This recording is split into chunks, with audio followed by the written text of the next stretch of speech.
Esselamu Aleyküm ve Rahmetullah. Alam nec'al lehu aynayni ve lisanen ve şefeteyn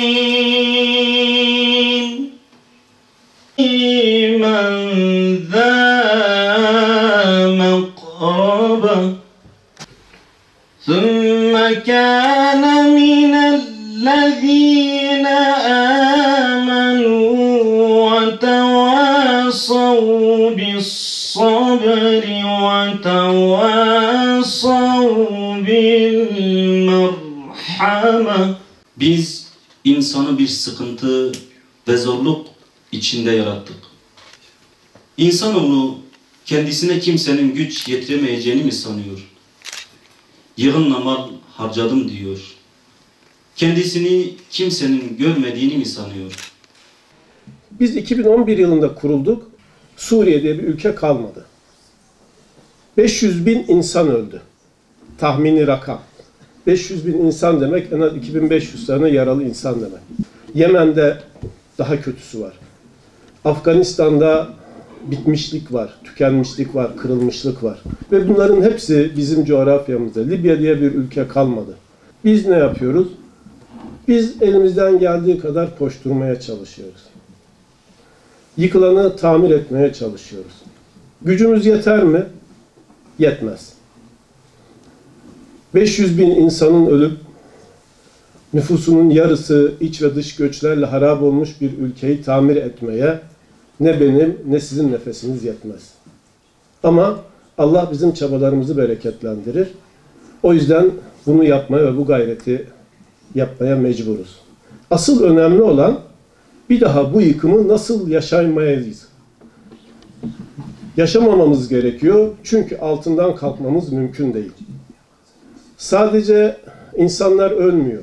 Kadınlarımız dul kalıyor. Çocuklarımız yetim kalıyor. Yetim fıkhi bir kavram. Babanın yokluğuyla izah ediyoruz. Ama yetim sosyal bir problem. Bu çocuklar babaları ecel-i müsemma ile ölmüş olan çocuklar değil. Bir savaşın sonucunda yetim kalmış çocuklar. Yetimlik az gelişmiş fakir ülkelerin sorunu. Gelişmiş ülkelerde yetim sorunu yok. Gelişmiş ülkelerde ihmal edilmiş çocuklar var. Onlar bu sorunu yaşamıyorlar. Bu sorunu biz yaşıyoruz. Bu yıkımı nasıl önleyebiliriz?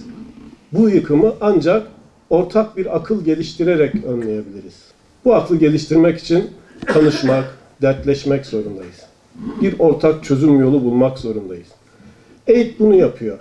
Bugün İstanbul'dan Diyarbakır'a, Diyarbakır'dan Bolu'ya, Bolu'dan belki İdlib'e, Cerablus'a bir köprü oluşuyorsa, amacımız bu ortak yolu tanışarak, bu ortak aklı bir araya gelerek nasıl geliştirebiliriz? Bir daha bu yıkımı yaşamamak üzere.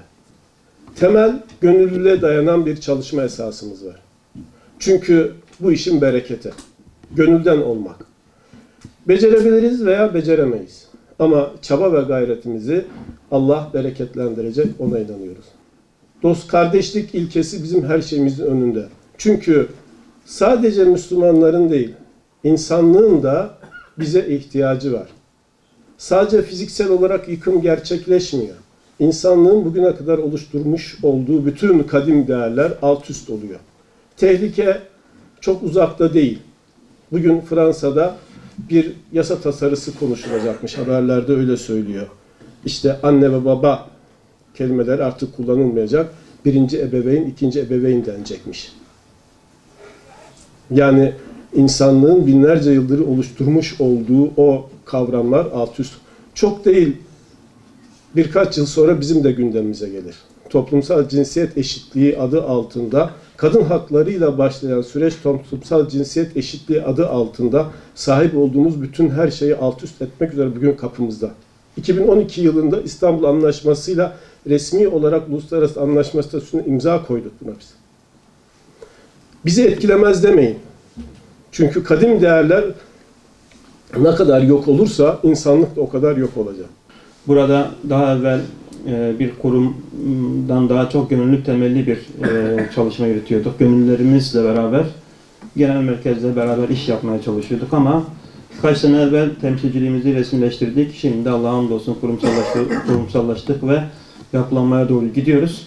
İyi bir noktaya geldik. Allah'ın izniyle EİT geniş bir aile, büyük bir aile olmaya doğru gidiyor.